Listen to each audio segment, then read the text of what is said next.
Hi, good morning. It's me, Alex, the stay-at-home reader. It is the morning of New Year's Eve. I'm in New Hampshire. We got here Friday. It's Sunday now. Yesterday we did our Christmas with my husband's side of the family. We're at his parents' now. I'm gonna do a reading vlog, my New Year's Eve reading vlog. This will be my third year attempting to do a book in a day. I'm already halfway through. I cheated a little bit. I started yesterday. I ended up reading 50 pages yesterday. I don't know how that happened because I did not feel like I was making much progress or that I was reading more than like a page at a time here and there. But I somehow made it to page 50, which is about a third of the book. Maybe not quite. Not quite a third of the book. It's just under 170 pages.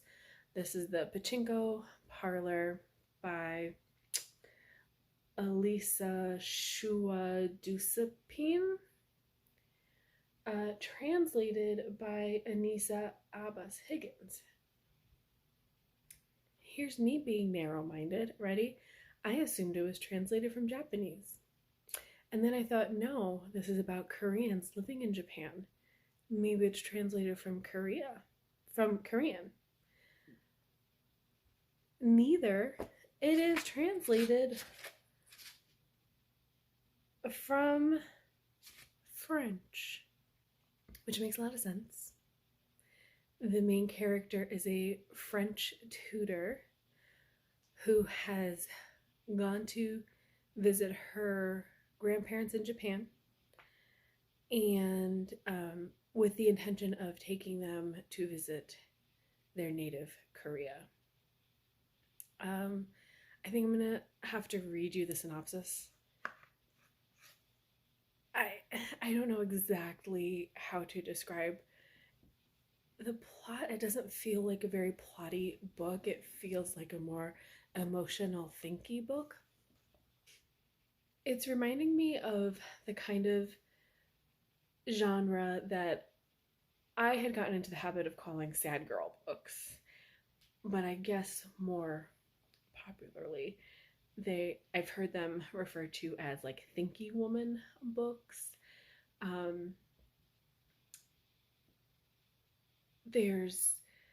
It's kind of refreshing because this is that vibe, that emotional complexity coming outside of an American or British kind of lens.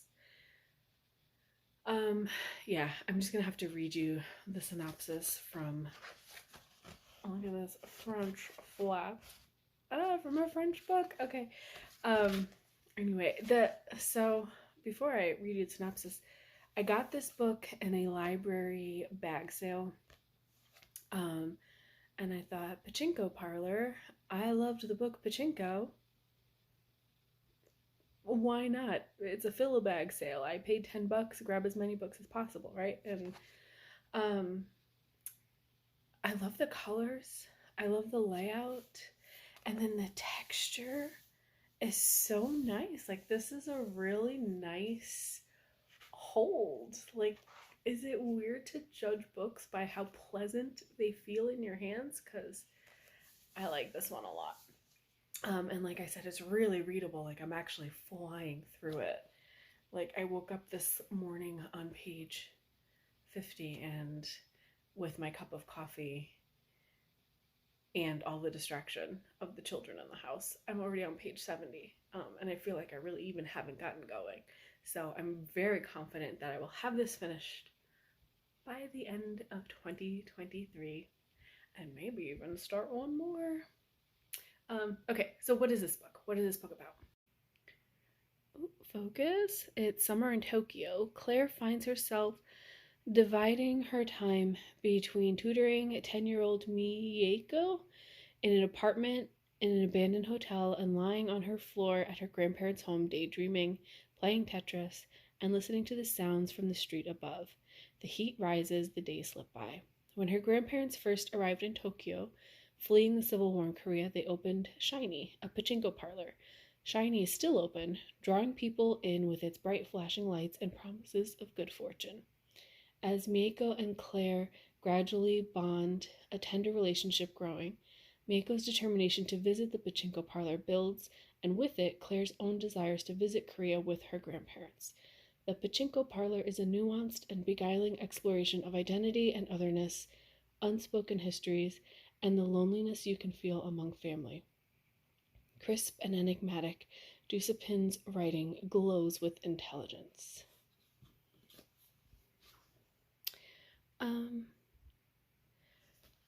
It doesn't give much away. Like, I get all that. I also, nuanced, beguiling exploration of identity and otherness, loneliness, totally picking up on that emotion. I think this is just going to be emotional book, not so much a plotty book. So I don't really know how to talk about those kinds of books, but that's where we are. New Year's Eve reading vlog. I'm going to put in now clips from yesterday from our family Christmas. So enjoy.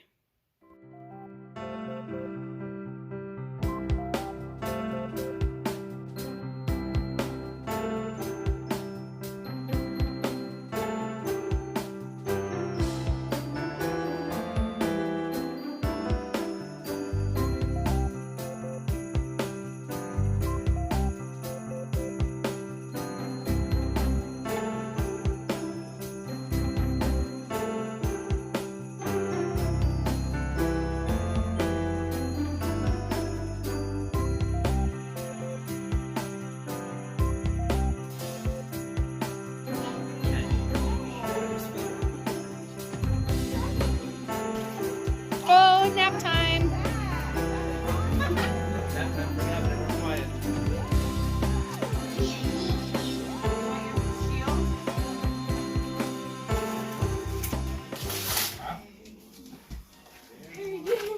I also didn't want me to take the box, but I said I have to. Tradition. It's in the genes.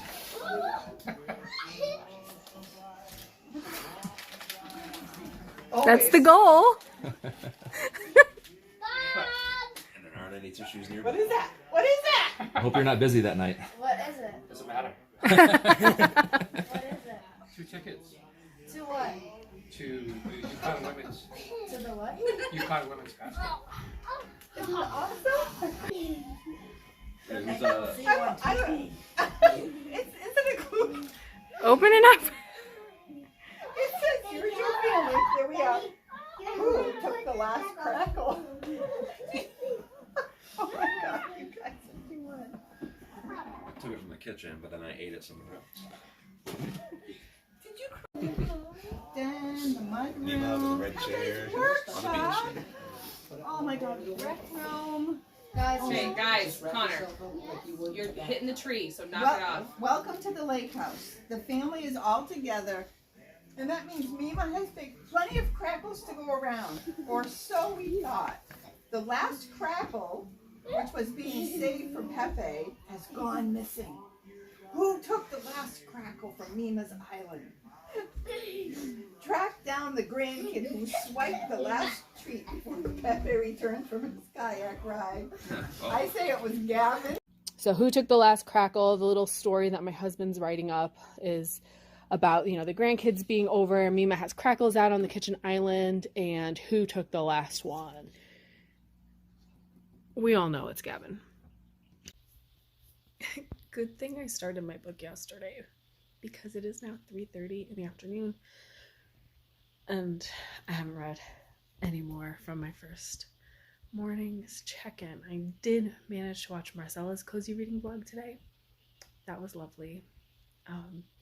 And Marcella, at the end of that, took a moment to talk about the current genocide happening in Palestine, and I really, really appreciate that. I feel like the more people talking about what is happening, just the more awareness, the better.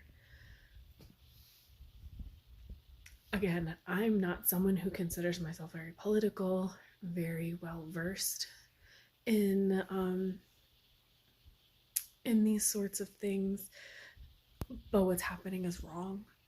I know that much. We have access to information, to knowledge, to firsthand accounts in a way that's completely new. At no other point in history have we been able to check in live from our own phones. So yeah, I just think it's important that people take the time to learn. I just got interrupted by my entire family. I'm trying to hide out in my guest room here. My in-laws and my husband and kids just came in. I gotta go play Clue.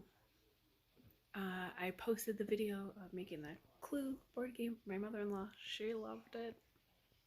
And now I gotta go play it. So much for reading. Careful, if you have a farmhouse, all the Muppets might come over. How many people are playing? It's a fishing rod. If it was I really made this with the Gavin. rod. You No. did use the fishing rod? Did you use the water squirter to steal it? No. No? What With did the you shovel. use? I used The horseshoe. Pepe's tractor. Yeah, I just scoop. Gavin, it was you! Oh, of course it was Gavin. Yeah.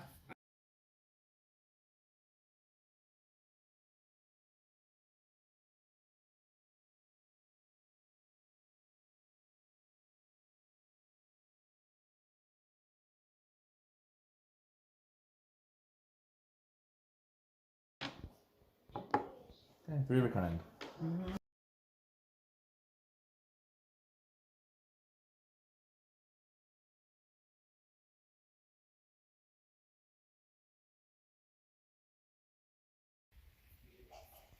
I did it. It is before 9 o'clock.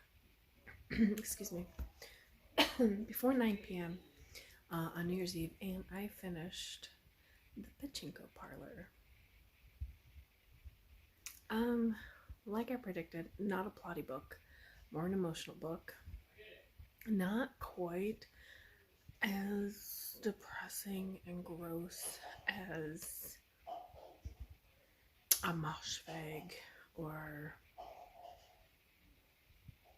I don't know, anyone else who gets lumped in that sort of writing. I haven't read her yet, but maybe Melissa Broder, like that style writing. It seems like a more palatable version of that. I suppose if I'm going to pick main themes, it's going to be about identity and displacement, perhaps. I don't know much about the Japanese occupation in Korea, the Korean Civil War, about the conditions of Korean life in Japan. So my point of reference for this is Pachinko by Min Jin Lee, which is a big old book, a multi-generational saga, family saga, beautifully written, that I feel like I did gain a lot of insight and knowledge reading fiction to teach myself some history. So that's the only background I have to kind of give this any frame of reference, but I think spending that longer, it's like probably 3 or 4 times this length, but spending that longer time and that being a multi-generational where we get each generation's story really kind of helped me understand her grandparents. So not only do we have her grandparents' displacement from their homeland to a degree in which, because of Korea dividing into North and South, they don't even recognize that country anymore. Like their homeland is gone. It's not just that they have emigrated. their country is no longer. And so they're dealing with that. And then Claire, their granddaughter, she doesn't even speak Korean, and she feels that chasm between herself and her grandparents because her mother left, and her first language, so Claire's first language is French. She learned Japanese because her grandparents lived in Japan, so she figured that's how she would talk to them. But they don't like speaking in Japanese, so they actually all communicate in broken English because she doesn't speak Korean. So that language culture barrier really spoke to me. I'm not fluent in Spanish. My grandmother does speak English, so we can communicate that way. But any further back, my great uncles, my great aunts, my second cousins, all in Ecuador, like part of why I don't want to go to Ecuador as much as I want to go to Ecuador. I have been there, but long time ago. But when I think about going there now, I get really overwhelmed because I hate the fact that I don't speak Spanish, and that's really holding me back. So I related to that.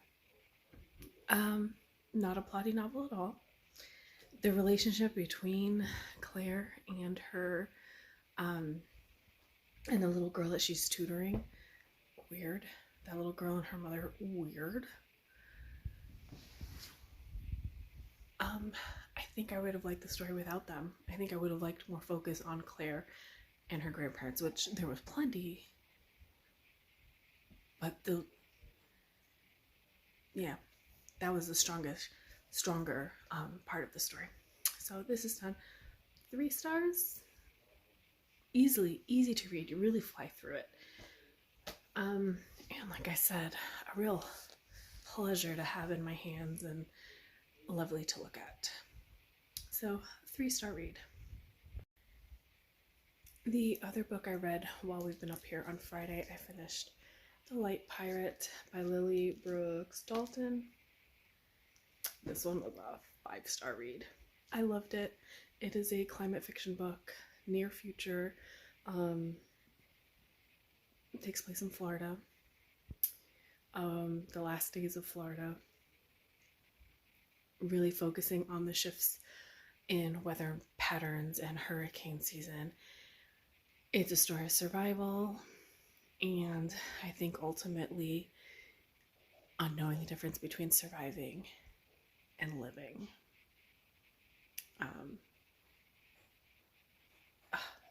I was afraid going into this being a climate fiction, but I loved it.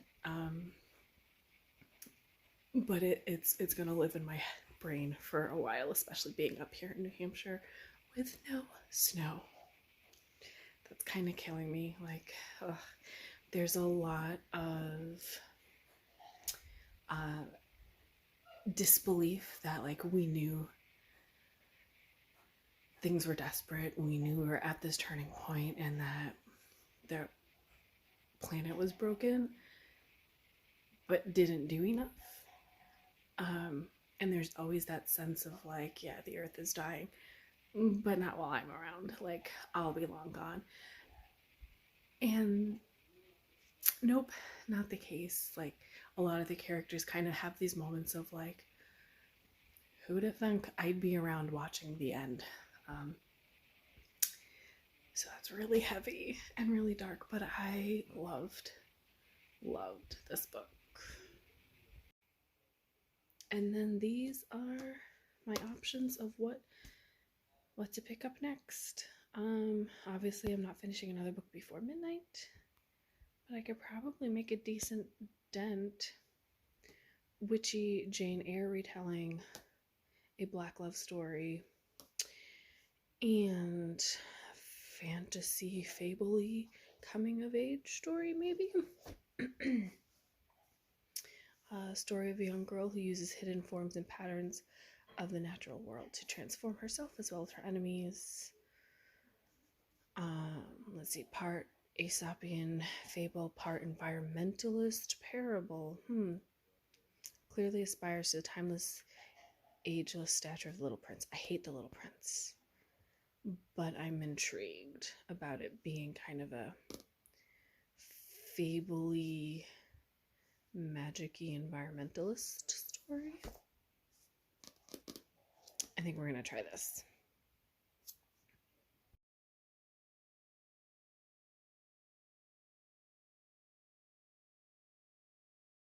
I don't know. Didn't look. I could. I didn't know I was going to